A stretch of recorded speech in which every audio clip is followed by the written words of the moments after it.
cross the creek twice. On this gravel lane, I love it out here.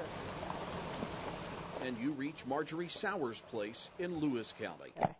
Most days you'll find her here, I work with mosaic seems like more than anything else. in her chair with her 5 cats close by, Oh, yeah. I have my cats that keep me company. creating something. Marjorie is known as a folk artist. This is as good a title as any. Mainly, I'm just an artist. It has become her passion. That's what I want to do every day is some kind of art. It doesn't matter who you sell or you just store it someplace or what you do with it. You still have to make it. And she does. From mosaics to paper maches to paintings, both oil and acrylic. Because I love it all. I love every bit of it. The only thing I don't like to do is watercolor. Marjorie was in her mid-50s when her zeal for art erupted.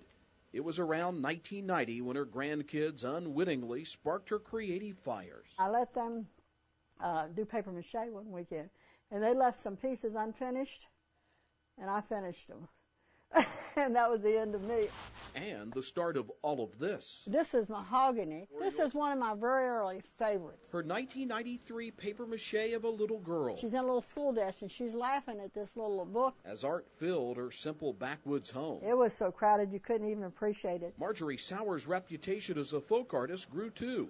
So earlier this year, curators from the Museum and Art Guild in nearby Mason County hauled 4 truckloads of art from Marjorie's home. At that point, I had art in front of art and art over top of art.